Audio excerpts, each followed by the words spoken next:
Tinuro ko sa inyo nung isang linggo na ang dahilan kung bakit ang puso, bagamat ito ay nilikhaan na tayo ng bagong puso, bagong buhay, ang dahilan kung bakit ito ay nagiging matigas because of, nakalimutan nyo, kasalanan. Repeated sins. Paulit-ulit na kasalanan, ito yung nagpapatigas sa puso.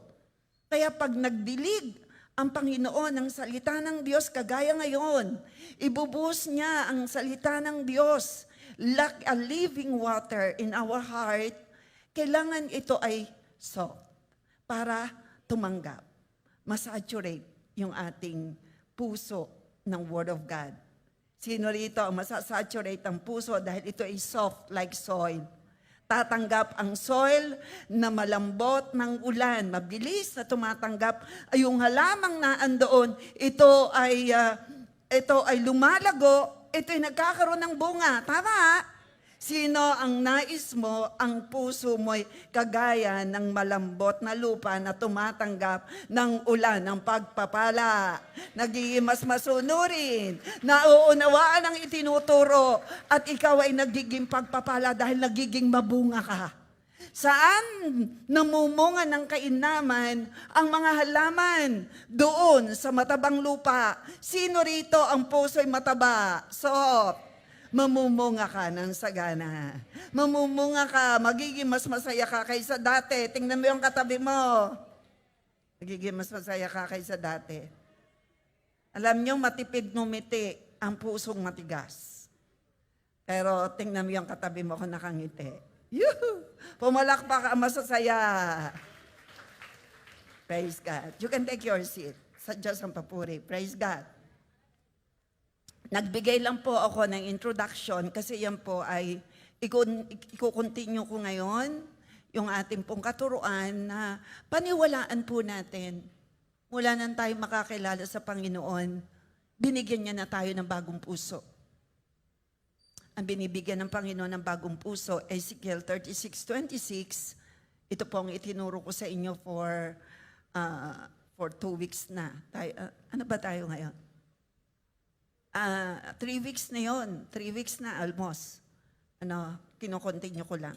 Kasi napakaganda po nun. Pangako ni Lord, bibigyan ko kayo ng bagong puso at bagong espiritu. Ang inyong masuwayang puso ay gagawin kong masunurin. Ezekiel 36:26. So ngayon, ang aking pong ituturo, bagamat ito ay nasa first part lang ako kanina, ang topic ko po, a soft heart in seasons of trial will reap joy. Yan. Kapag ang puso mo ay malambot, kahit ikaw ay may problema, masaya ka pa rin. Kasi marami nang tinanggap yung puso mo ng katotohanan, nasaan ba si Lord sa problema? Eh di kasama mo. Na siya ay may inihanda, na siya ay may ginagawa, na hindi kanya pababayaan. Tinanggap na ng puso mo na hindi niya tayo iiwan, hindi tayo pababayaan. Yan ay Hebrew 13:5. Natanggap na niya ang puso mo. Kasi yung puso mo, tumatanggap ng binhi. Tumatanggap ng pagpapala. Kasi malambot. So pagdating ng pagsubok, you still have joy. Tama? Sabi ko, pagdating ng pagsubok, you still have joy. Kaya, kasi ang sabi niya, Psalms 126:5, those who sow in tears shall reap with shouts of joy. Silang nagtatanim na lumuluha ay mag-aaning tuwang-tuwa. Sino rito na kapag ka ikaw ay may hinihingi kay Lord, halos talaga namang, Lord, salamat! Naiiyak ka sa kabutihan ng Lord. Tama? Sa pagsubok kong itong pinagdadaanan, alam ko, mas malaki ka. Halos naiiyak ka sa kabutihan ng Lord. Ikaw na nagtatanim ng panalangin na may luha, aani kang tuwang-tuwa. Sino rito may mga tanim na panalangin? Pangako, sa Psalm 126:5, ito ang mararanasan ng mga malalambot ang puso. Nagsimula tayong magkaroon ng bagong puso. Kaya lang dahil sa mga pagsubok, dahil ng mga karanasan, dahil sa kasalanan, tumitigas ang puso. Pero kapag ka po tayo dumadalo, nakakarinig tayo ng Word of God, nag-aalis tayo, nagsusurrender tayo ng kasalanan, ayan na naman, bumabalik na naman, natatanggal ang kasalanan, lumalambot na naman ang puso, madaling magpatawad. Sino rito ang malambot ang puso, mabilis magpatawad? Asang kamay? Mabilis magpatawad, yes. Malambot ang puso, mahabagin. Maunawain, mapagmahal. Kasi tumatanggap ka nung pinuproduce ni Holy Spirit. Sino yung nagpo-produce ng Galatians 5:22 na bunga? Si Holy Spirit. Pinuproduce niya ang love. So dahil ikaw ay soft, ayan, lumalabas sa iyo, you are loving, you are caring, ikaw ay mabilis magpatawad. Huwag nating kalilimutan ang katotohanan na kapag hindi raw tayo nagpatawad, Book of Matthew, chapter 6, hindi raw tayo tatanggap ng kapatawaran. Kaya marami, akala nila pag namatay, born again, basta born again, pasok sa langit, hindi nagpatawad. Paano ka papasok? Ikaw ay may galit. Ang langit ay lugar na banal. Lugar ng pag-ibig. At hindi raw patatawarin ang hindi nagpapatawad. Kaya I'm reminding everyone ng isang may malambot na puso, mapagpatawad. Nasaan ang kamay ng malambot ng puso? Mapagpatawad. Hindi nagtatanim ng galit. Hindi nagtatanim ng hinanakit. Kasi malambot. Bakit? Dahil siya'y malambot, absorb na mga katuruan. Nakikinig siya ng mga teaching. And then, hindi tumatalbog yung itinatanim ni Nahasik na bato, na binhi. Kasi soft ang heart. Itinatatanim sa matabang lupa. Naa-absorb niya, natatanggap niya para yung soil. Kahit konting ulan, naa-absorb ng soil na malambot ang tubig. Napapagpala ang nakatanim na halaman. Pero dun sa rock soil, ay hindi.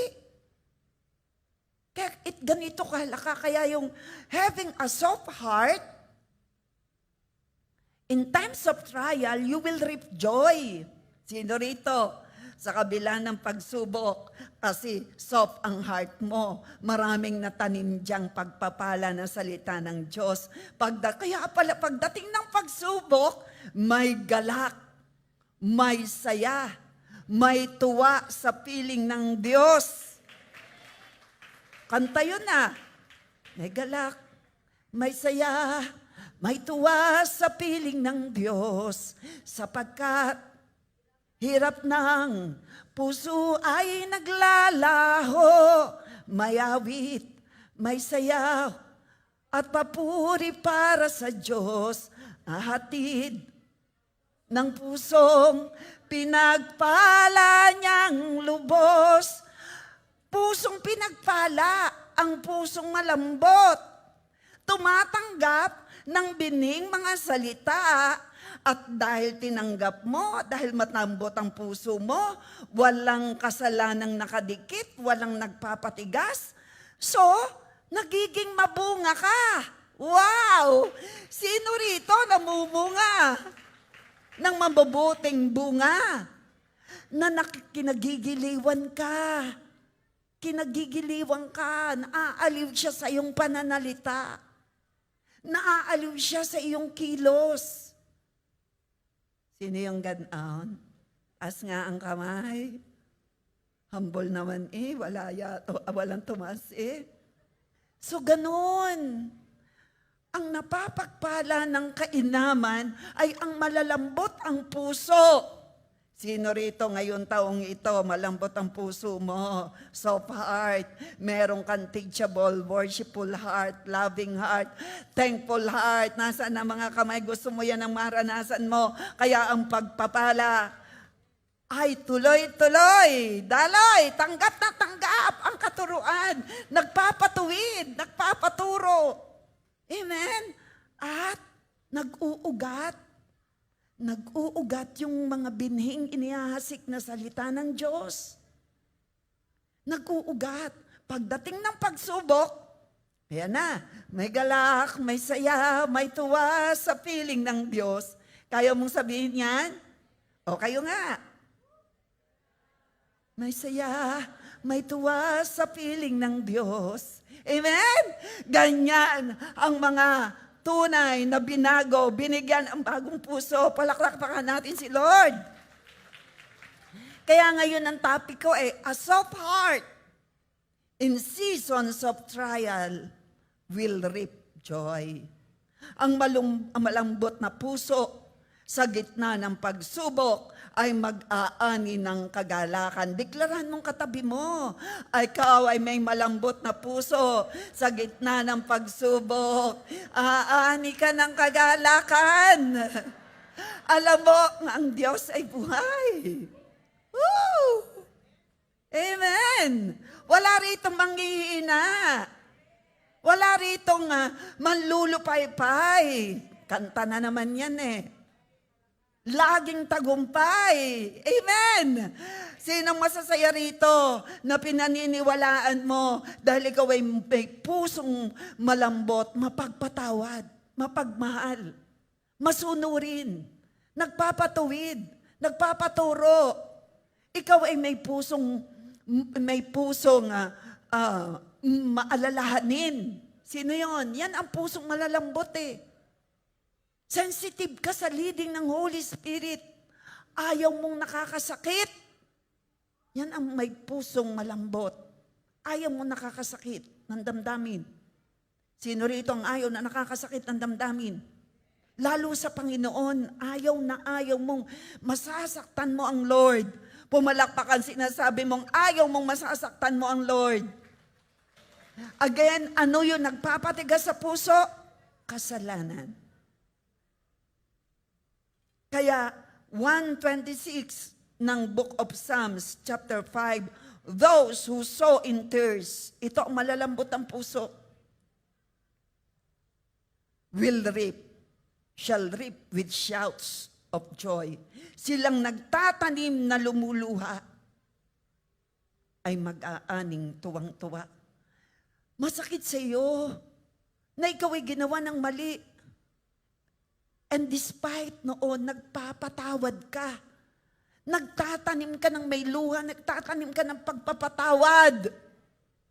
Sabi ko, nagtatanim ka ng pagpapatawad kahit talaga namang ginawa sa iyo, talaga namang kainaman. Pero, nagtatanim ka ng pagpapatawad. Ano ang result niyan? Sabi ng Biblia, aani ka ng shouts of joy, lagay mo sa Tagalog. Silang nagtatanim na lumuluha. Talaga namang hirap namang magpatawad, pero gagawin ko, Lord. Ano raw ang sabi? Mag-aaning tuwang-tuwa.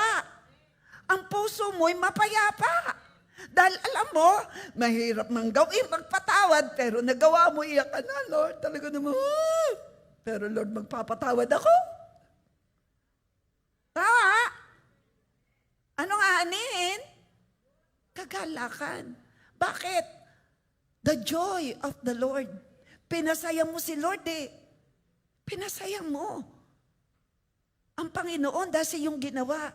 Ang hirap sumunod kapag ang nag-uutos sa iyo ay ang ugali ay hindi tama. Pero iniiyakan mo yun. Ginagawa mo pa rin sumunod. Anong aanihin mo? Sa pagsunod, blessing. Yan po yung ibig sabihin. Marami tayong sitwasyon sa buhay. Ito po yung mas maganda pa sa pailalim. Marami po tayong sasabihin. Pero hayaan natin, ano ba yung tanim? Ito yung mga tanim. Pag ikaw ay naging masunurin, yung pagsunod, tanim ng pagsunod, tanim ng pagtitiis, tanim ng paggawa ng tama. Mahirap gumawa ng tama sa panahon na ikaw ay talaga namang, talagang napapalibutan ng mga mali. Ikaw na lang ang tama. Sumama ka sa amin. Lalo ngayon sa nangyayari sa ating bansa. Inihiling ko po sa bawat isa dito sa place of worship, huwag natin pag-uusapan ang tungkol sa politics. Okay lang pa? Marang ayaw nyo. This is a place of worship. Hindi po natin alam kung alin ang fake news o alin ang totoong news. Eh baka mamaya madala mo rito fake at ang dala ng isa ay truth. Tapos kayo ay mahirap. Kaya this is a place of worship. Ayaw ni Lord ng gossip. Ang gusto ni Lord ay worship. Kaya whatever we do, do it for the glory of God. So, anong ating itatanim? Pagsunod. Yan po ang aking hinihiling sa lahat. Yun pong place ng lobby, yan po ay worship place o place for, ito po ay place of prayer. A place of prayer. Whole weeks po tayo may pananalangin ginagawa dito sa place of worship. From Monday to Sunday, may mga grupo pong, iba't ibang grupo na nananalangin. So, we do not allow gossip. Ayaw po natin ng mga gossip-gossip. Why? Nagtatanim tayo ng pagsunod. Nagtatanim tayo ng, kung may dala kang balita diyan, magtiis-tiis ka muna. Hindi po pwedeng ibalita dito at baka yan ay fake news. Lalo sa nangyayari sa ating bansa, sa mga nasa pamunuan. Hindi natin alam kung sino ang tama, minority o majority, hindi natin alam.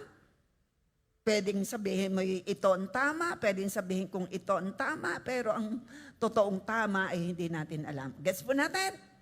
So, again, ano yung mga tanim na itatanim natin? Pagsunod, pagpapatawad, pagtitiis, paggawa ng tama. Ano naman ang aanihin? Pagbabago, pagiging masayang buhay. Anong aanihin mo? Blessing. Ang ulan ay pinauulan ni Lord sa lahat ng lupa. Pero pag matigas, hindi makatanggap ng biyaya na sobra-sobra.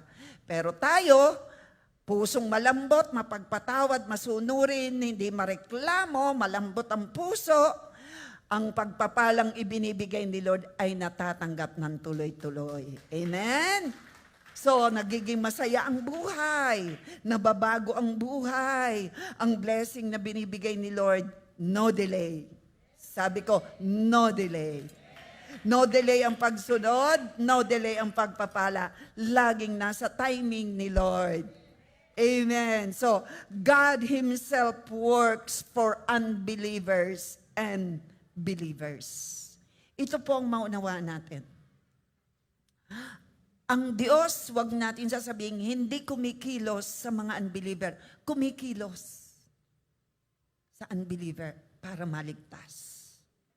At kumikilos ang Panginoon sa iyo at sa akin bilang mananampalataya para magkaroon tayo ng Christ-like character. Kumikilos siya para maganap natin ang assignment niya sa atin. So, God works in believers to shape them. Tayo'y hinuhulman ni Lord. Kaya kailangan yung clay, paano mo masishape ang clay? Kailangan ito'y wet. Tama ka po ako, mga children, mga bata, estudyante, ganyan may clay. Ang mga bata, di ba, may clay? O, kaya sabi ko, children. Ang mga bata, may clay. Pero yan ay kailangan, ang clay, yan po'y naninigas pag nagtagal. Pero pag binasa, yan po'y malambot at nahuhugisan na korteng, ano ikinukorte? Puso.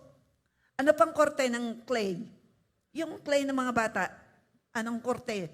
Ladatan mo parang mukhang may ano. So, nai-shape mo siya. Ganon din sa buhay natin. Kailangan tayo laging diligan ng salita ng Diyos.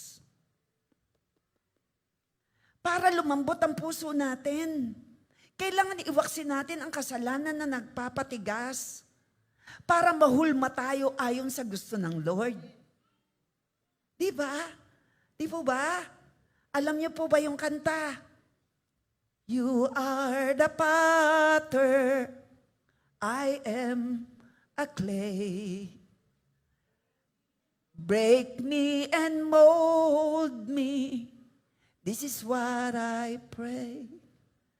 Like a clay, sa potter's hand. Kailangan niya na binabasag ni Lord. Kailangan tayo basag. Hindi tayo yung matigas. Para tayo mahulma ng Panginoon ayon sa gusto niya. Sino yung ganon? Sino yung gustong ganon? Lagi kang magpapadilig ng salita ng Diyos para malambot ang puso mo. Break me and mold me. This is what I pray. Basagin mo ako, Lord. Gawin mo ako ayon sa gusto mo. Sino may gustong ganon? Pumalakpak ang may gustong ganon. Siya yun eh. So, hindi po maaalis yung mga nakadikit kahit sabihin mo, Lord, remove. Remove everything that hardened my heart. Kailangan para ma-remove, magpa-break ka muna. Magpabasag ka muna kay Lord. Palang magpakumbaba kayo ng ibig sabihin. Kahit sabihin mo, remove yung mga nagpapatigas. Ang sabi naman ni Lord, magpakumbaba, magpatawad, magsisi. Yan. So, pag ikaw ay nagpatawad, ikaw ay nagsisi, lumalambot ng puso mo, matatanggal ni Lord yung nakadikit na kasalanan. Sinabi mo, Lord, remove. Remove.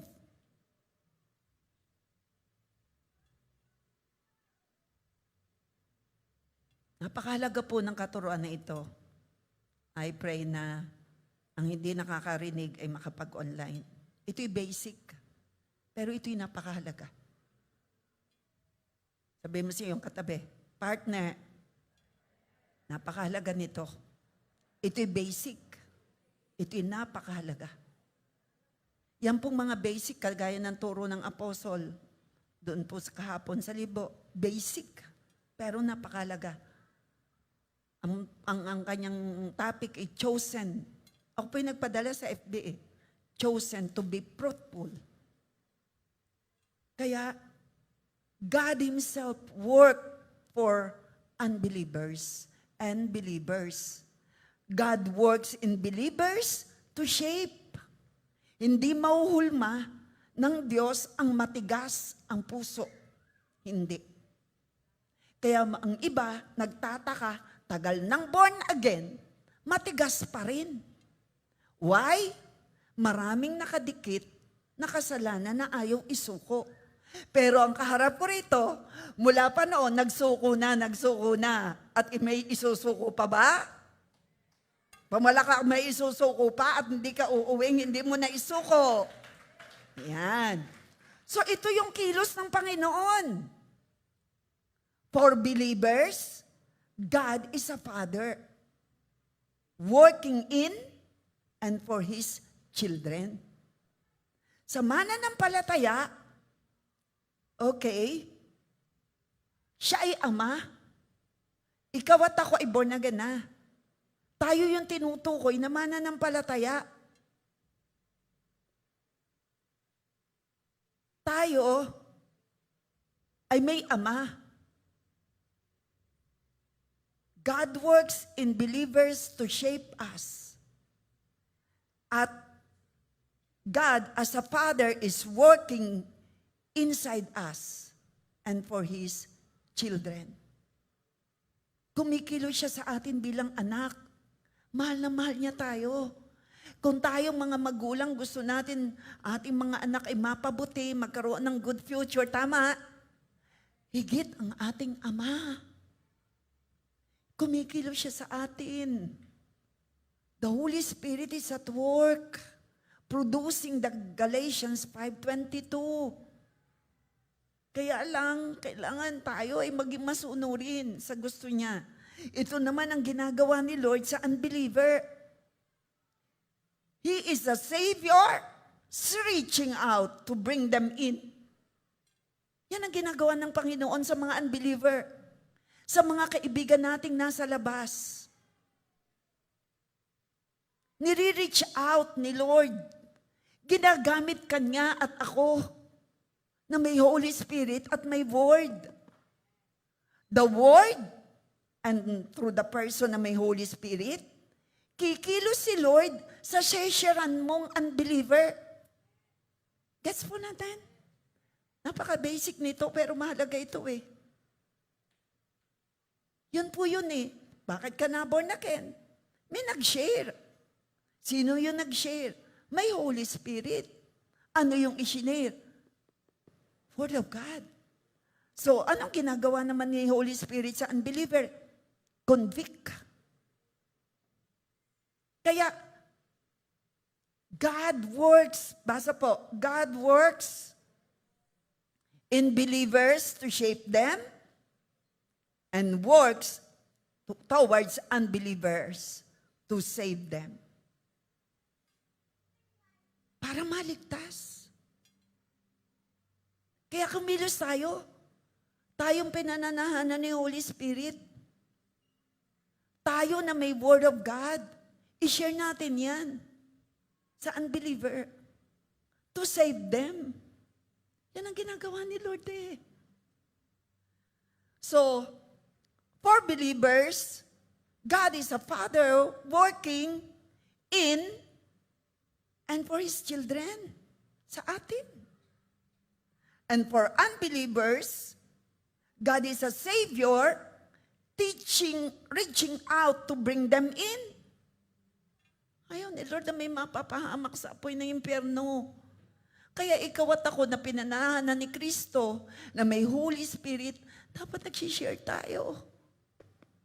Bringing the word, the salvation. Ito yung ginagawa kasi ni Lord sa unbeliever. Nire-reach out sila through us. Kaya ka na born again, somebody shared. Tama po ba? Paano mababorn again ang iba? Kailangan mag-share tayo. Kaya ako'y nagpapasalamat, meron na po tayong jail mission. Pumupunta sa kulungan. Ganon din po sa Batangas. Kawawa silang nakakulong kung walang mag-share. Pero marami ang akala'y nakalaya. Ang dami. Unbeliever pa. Wala doon sa selda. Share the Word of God. Share. Salvation. Yan ang ginagawa ni Lord for the unbeliever. Reaching them, bringing them in nearer to God. Using you and me. Kaya ako'y wala pong tigil na pagpapadala ng mga words of God. So 2 Corinthians 5:21, for He made Him who knew no sin to be sin for us, that we might become the righteousness of God in Him. So, anong sinasabi rito? Jesus, sinless, walang kasalanan, took our sin, kinuha ang kasalanan natin, so that we receive God's righteousness, matanggap natin yung katwiran. We receive His righteousness. Ito po yun. Na gusto ko, ito'y, pag nagtawag ako ng pastor, ito ay ma-illustrate the way I illustrate you, or more than how I illustrate this to you. Even the AGL.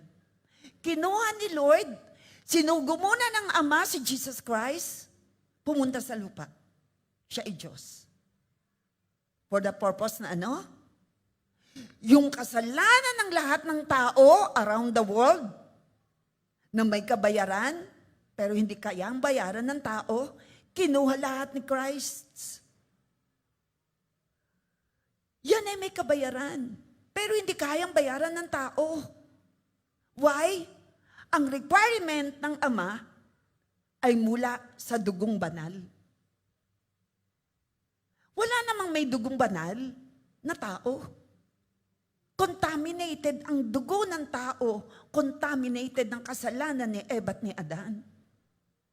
Pero si Christ, hindi yan ipinanganak ng normal na tao, kundi ipinanganak sa magitan ng Holy Spirit.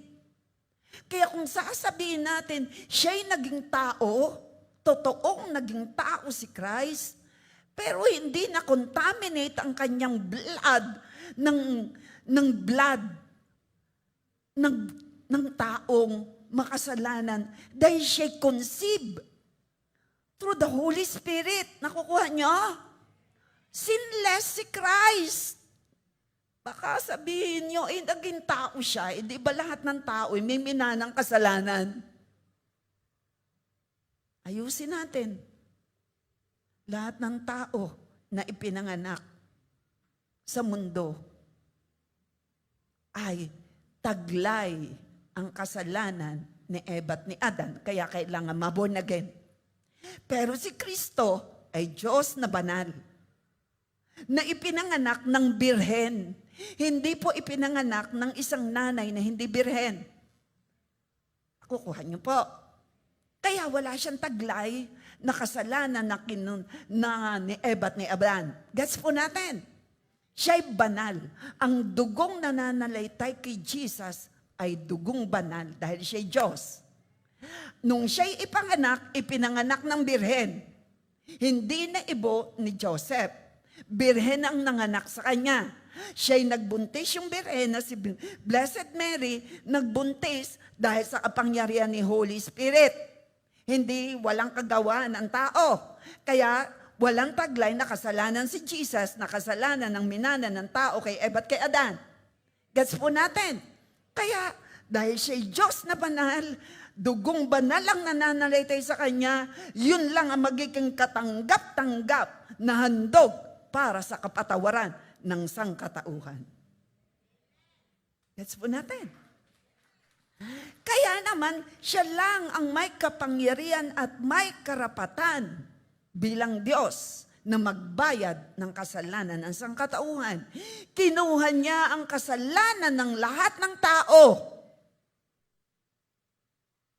At taglay niya nung siya'y mapako sa krus. Ang nire-require ng kasalanan ng tao ay kabayaran. Ang pambayad lang na tatanggapin ng Ama ay mula sa dugong banal. At wala pong ibang may dugong banal, kundi ang banal na Diyos, ang Panginoong Hesus. Kaya nung tanggapin niya at kuhanin niya ang kasalanan ng tao, ang kabayaran nun ay binayaran niya sa krus ng Kalbaryo. Ay, dito pala ang krus. Meron na tayong krus. Symbolize Jesus Christ, Holy Spirit, the Father. Dito na ako pupunta ngayon. Doon pala ang kasalanan. Babayin natin. Dito na. Kinuha niya lahat ng kasalanan ng tao. Lahat ng ipapanganak, kinuha niya lahat ng kasalanan. Upang ang sino mang tumanggap kay Kristo bilang Panginoon, tagapagligtas, nag-surrender, bayad ang kasalanan. Kinuha niya, ito ay kailangan mabayaran pero walang pwedeng religion na magbabayad, hindi pwedeng tanggapin ng Ama ang pagbabayad ng relihiyon, pambabayad ng mabuting gawa, lahat siya ni maruming sa harapan ng Diyos. Ang nire-require ng Ama ay mula sa dugong banal at walang ibang may dugong banal maliban sa Panginoong Jesucristo. At ngayon, nung taglay niya ang kasalanan, siya'y napako sa krus. Dini pala. Napako siya sa krus. Siya nagbayad ng lahat ng kasalanan ng tao. Ang kabayaran ng kasalanan ay kamatayan, kaya si Kristo nang namatay para sa iyo at ang kanyang muling pagkabuhay upang ikaw at ako na tumanggap at pinagari si Kristo at meron tayong relasyon sa Kanya, mamatay may muling mabubuhay dahil siya'y buhay magpakailanman. Anong ipinambayad niya? Sakripisyo niya? Dugong banal. Nagkaroon ng mula doon, kasalanan at dito, kabayaran.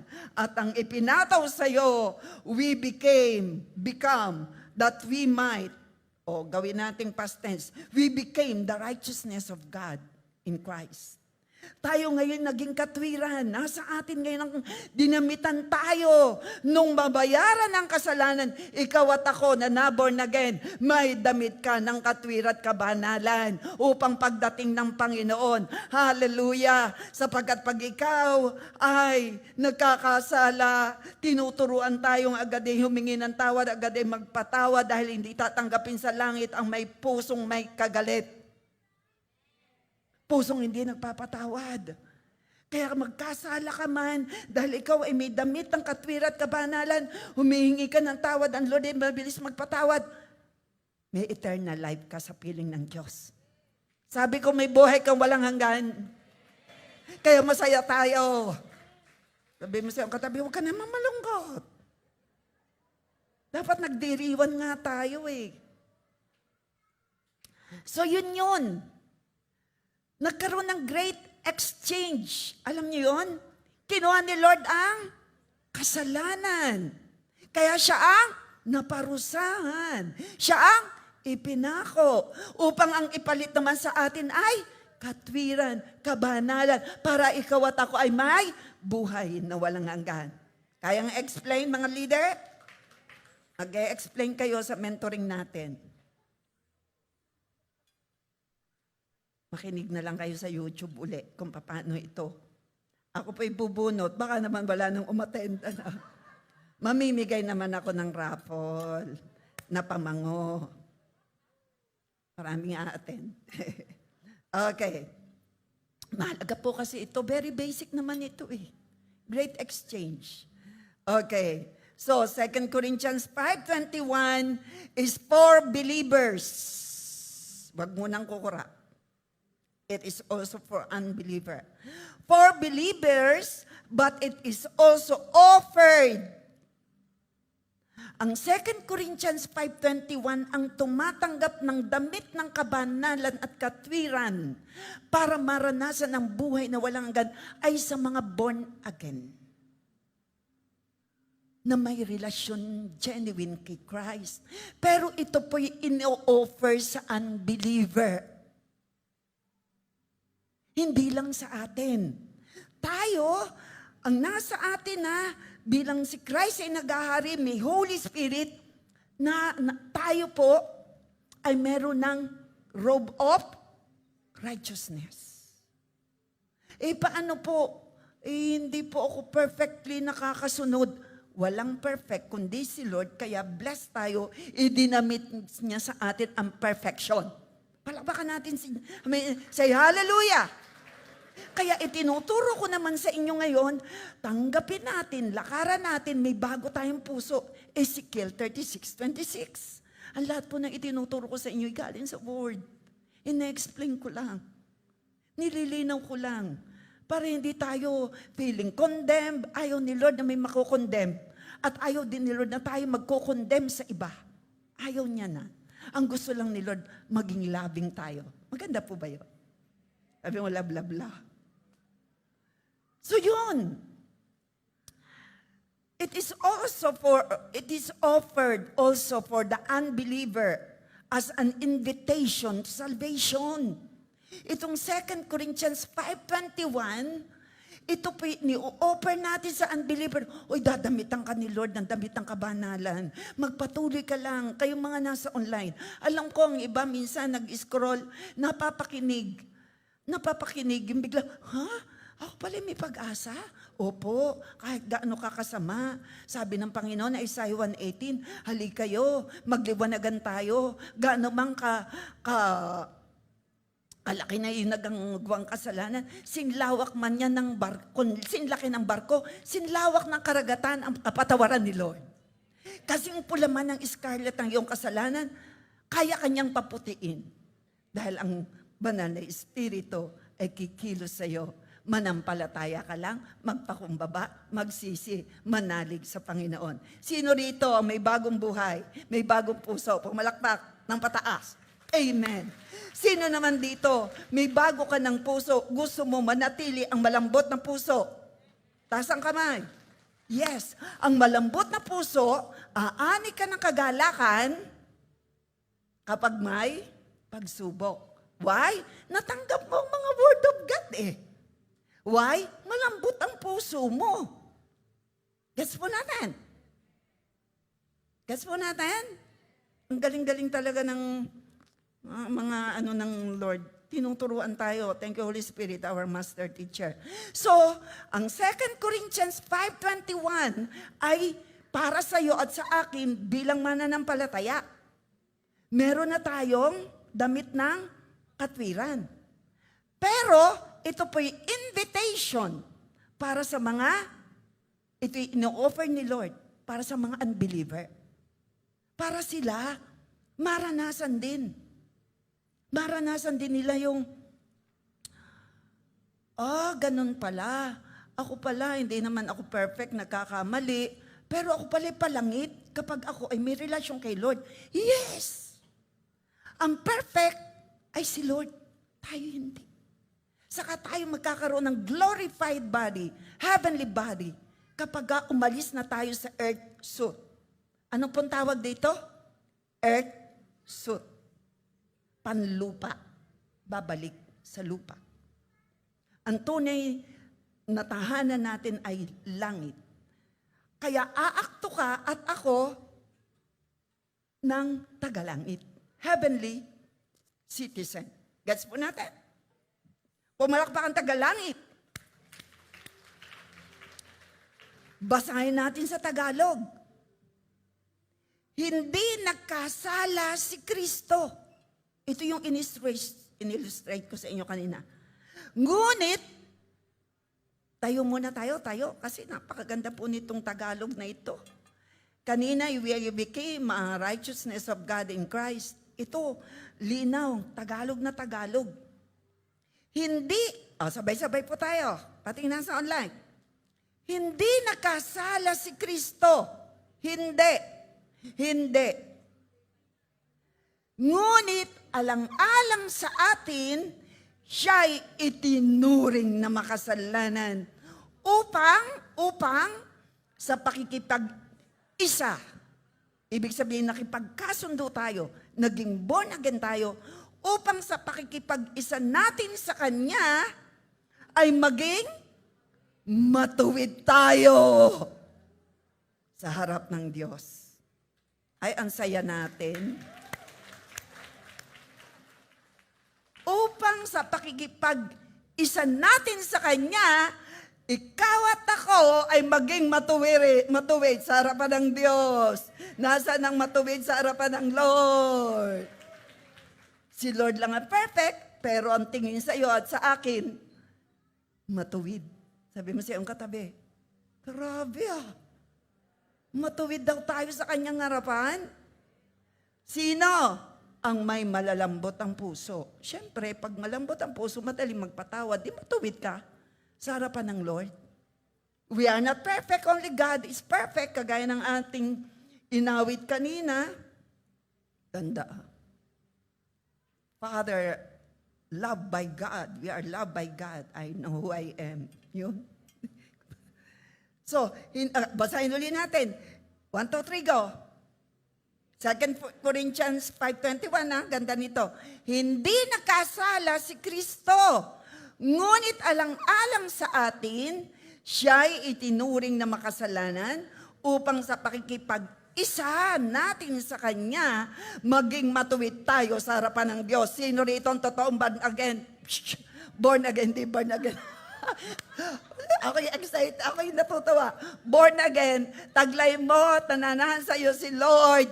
Naniniwala ka na siya'y namatay, nilibing at muling nabuhay. Hallelujah.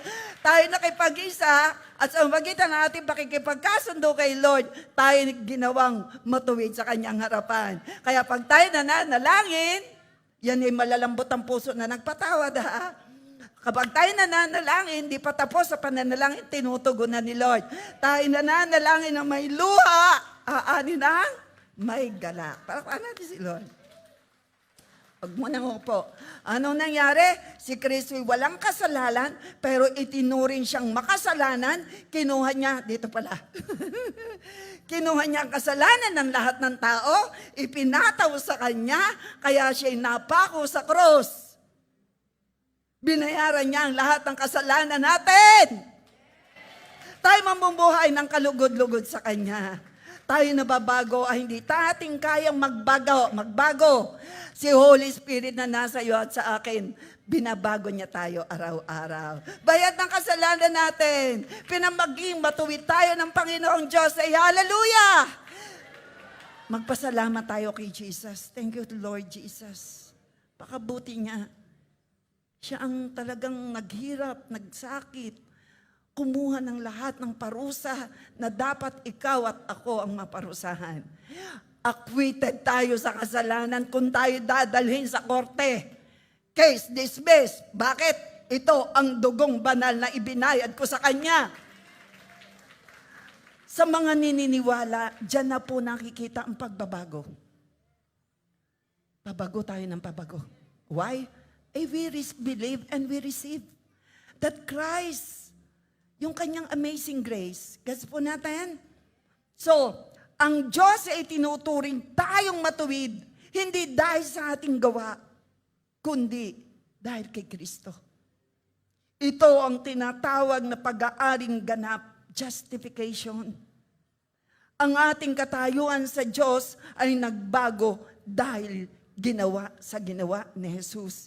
Kinuha ni Jesus ang ating kasalanan, ibinigay naman niya sa atin ang Kanyang katwiran. Say hallelujah. So God Himself works for unbelievers and believers. Bago kayo umupo, diretso na po tayo. Basahin po natin.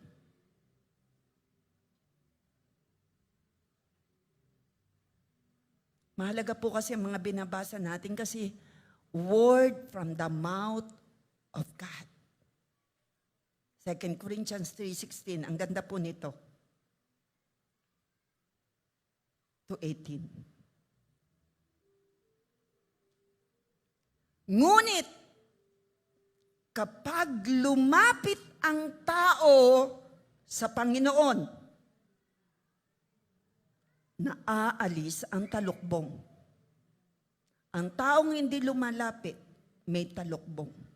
Ang taong hindi pa born again at hindi pa genuine ang faith, hindi totally surrender, hindi ginawang tunay na Lord and Savior si Lord, may talukbong.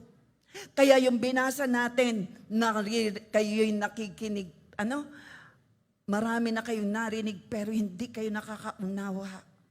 Kayo'y may matang nakakakita pero hindi, yung ating binasa?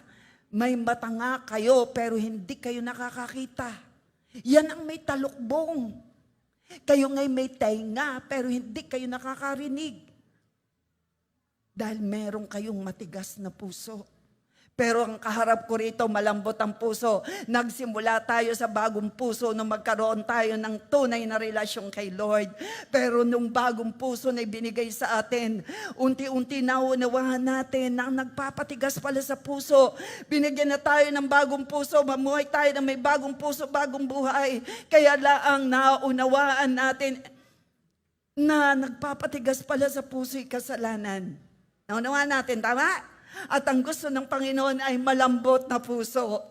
Taas ang kamay na ngayon, araw na ito, naunawaan mo. Ikaw ay may malambot na puso na tumanggap ka ng binhi dahil malambot ang puso mo. Naunawaan mo na ang katwiran ay idinamit sa atin ng Panginoon. Kinuha niya ang kasalanan, ang ibinigay sa iyo ay kabanalan. Palakpakan natin si Lord. At ito, kumilos tayo mga magulang ko't kapatid, marami na may talukbong pa. Kaya sila may hard heart. Hindi pa nababago ang puso. Ayaw nilang tumanggap pa. May talukbong ang Panginoong binabanggit dito. Pwede nang tumayo rito ang worship team. Ang Panginoong binabanggit dito ay ang Espiritu. At kung saan, basahin po natin ang Panginoong binabanggit dito. May talukbong ang walang Holy Spirit. Naunawaan nyo? Sabi ko po, may talukbong. Basa po, may with understanding. Ganito po, pag tayo nagdi-devotion, pag tayo pinagbabasa, Paulit-ulit nyo po yan. Unawain po natin. Ito po ang ginagawa ko sa inyo ngayon. Ito po kasi binhi. Gusto ng Lord magkaroon ng bunga sa buhay natin. Para pagdating ng pagsubok, hindi ka mananakawan ng joy. Hindi ka mananakawan ng lakas. Sa halip, malakas ka sa pagharap ng pagsubok. Malakas ka at masaya ka pa rin. Pumalakpak ang mararanasan yon. Yes! Why? Natanim, nag-uugat. Basa po. Ngunit, kapag lumapit ang tao sa Panginoon, naaalis ang talukbong. Ang Panginoong binabanggit dito ay ang Espiritu. Sino raw ang binabanggit na naaalis ang talukbong pag lumapit? Si Holy Spirit. Kung nasaan ang Espiritu ng Panginoon, mayroong kalayaan. Huwag ka nang mamuhay na ikaw ay tepang bihag pa. Wala ka na sa kulungan ng anumang pagkakabihag sa'yo. Kung alam mong nasa iyo ang Holy Spirit, malaya kang sumamba, malaya kang sumunod, malaya kang magpuri, malaya kang tumanggap ng mga pagpapala. Ikaw ay hindi nabihag ng anumang kasalanan. Lumaya ka na kung nasa iyo si Holy Spirit. Pumalakpak ang tunay na malaya. Oh, where the Spirit of the Lord, kung sa English. Andiyan na. Basa po. Kung nasaan ang Espiritu ng Panginoon, mayroong kalayaan.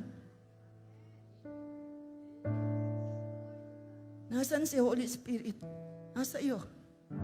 Nasa akin. Kaya wag tayong aakto na tayo bihag pa. Dalang totoo, salita ng Diyos ay buhay. Hindi babalik sa Panginoon ng walang bunga. Ito'y gaganapin. Gaganapin ni Lord. Paniwalaan mo ikaw na pinanahanan ng Holy Spirit. Malaya ka na. Wala ka na sa bihag ng kaaway. Pumalakpak sa hallelujah. Magpasalamat tayo kay Holy Spirit, kay Jesus. Wala na ang talukbong. Oh Lord, thank you. At ngayong nalis na ang talukbong, nagniningning ang ating mga mukha. Sa ating mga mukha ang kaluwalhatian ng Panginoon. At ang kaluwalhatian iyan ay nagmumula sa Panginoon na siyang Espiritu. Ang siyang magbabago sa atin mula sa isang antas ng kaluwalhatian hanggang tayo'y maging kalarawan niya. From glory to glory, kapatid. Ang pagbabago, hindi mo kaya. Si Holy Spirit ay naririyan. Pinalaya na. Malaya ka na. Malaya na ako. Ang pinananahanan ni Holy Spirit ay tunay na malaya. Malayang magdiwang ng kabutihan ng Lord. Amen! Shout hallelujah! Hallelujah! Taas ang kamay ng mga pinalaya dahil pinananahanan ni Holy Spirit. Ipalakpak mo yung dalang kamay. Magpasalamat tayo sa Panginoon. Hallelujah! Oh Lord! Tulungan mo. And this is our prayer, Lord.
Salamat, banal na Diyos. Naunawaan namin, oh God, na marami pang may talukbong, pero kami, dahil sa kilos mo, Holy Spirit, nung kami maglagak ng buhay sa iyo, natanggal ng talukbong. Naunawaan namin ang tinuturo mo. Natatanggap namin na kami may buhay na walang hanggat, na kami dating makasalanan, pero nilinis mo. Salamat, banal na Diyos, manatili kaming may malambot na puso, natatanggap lagi ng iyong buhay at banal na salita. Ito ang gusto mo, ang matamnan ng aming mga buhay, ng iyong mga binhing masalita. At kagaya ng ulan na dumidilig sa lupa, na ang lupang malambot ay tunay na napapagpala. Kami man ay napapagpala kung malambot ang aming puso. Kami nagiging masaya sa kabila ng problema. Having a soft heart, we will reap joy in trials. In Jesus' name. Dahil kami madaling magpatawad. Kami, O God, ay puno ng pananalig sa iyo. Kami may masunuring puso. May puso kami nagpapatuwid. At ito ang dahilan kung bakit kami magiging masaya. Mahirap man ang sumunod, mahirap mang gawin ang pagsunod, pero nagagawa namin because of your Holy Spirit working in our lives. Dahil ito'y para for our benefit. I-shape mo kami, ulmahin mo kami. It's you are. You are a perfect Father. And we are loved by you. We are loved by you, Lord. Salamat. Salamat, O God. Salamat ng bawat isa, O God, ay tumanggap na. Ngayon, taas mo yung kamay kung ikaw ay may malambot ng puso, nagtakwil na ng mga mali. Lord, sa araw na ito, muli ang bawat isa, O God, ay ready to receive the blessing. Kagaya ng ulan na galing sa iyo, na pinadadala mo sa lupa na mataba. Tumatanggap naman ng lupa na malambot ng pagpapala at nagiging mabunga. Habang nakataas ang kamay namin sa iyo, nananalig kami sa iyo, ang ulan ng pagpapala, iba't ibang uri ng pagpapala, kagalingan, kapayapaan, magandang kalusugan, kagalakan, karunungan, ang mga pabor, ang mga answered prayer ay aming sinasalo ngayon. Sinasalo namin ngayon. Hallelujah! Sige na, Jesus, imus mo. Sige na, Jesus, imus mo. Ang ulan na dala ay kagalingan. Ang ulan na dala ay pagpapalang espiritual, pisikal, pinansyal, material, emotional. Sige na, Jesus, imus mo. Ang ulan na dala, hallelujah, hallelujah, masunuring puso, puso, tapat sa'yo, puso, na nagmamahal sa'yo. Sige na, Jesus, imus mo. Ang ulan ng pagpapala, ng kalayaan, ng kagalingan, ng kagalangan, ng magandang kalusugan, espiritual at pisikal, sa online at sa narito. In the name of Jesus, we receive answered prayer sa aming mga prayer requests. Kaya ang buhay namin sa maputi, sa paganda, sa payo, sa palapit sa iyo. Hanggang sa kayo ay dumating, kami ay mananatiling tapat hanggang wakas. In the name of Jesus. At sasabihin ng aming mga labi ngayon, in Christ alone, I put my trust. Hallelujah. Patuloy nating itiwala sa Panginoong Jesus. Christ alone, I place my trust and find sa aming pagkokommunion, the benefits of the cross of Calvary, ang maranasan tuloy-tuloy ng bawat isa. Salamat, Lord. Bless everything with your power. My source of strength, my source of hope, Christ alone.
we honor you, we adore you, we humble ourselves before you.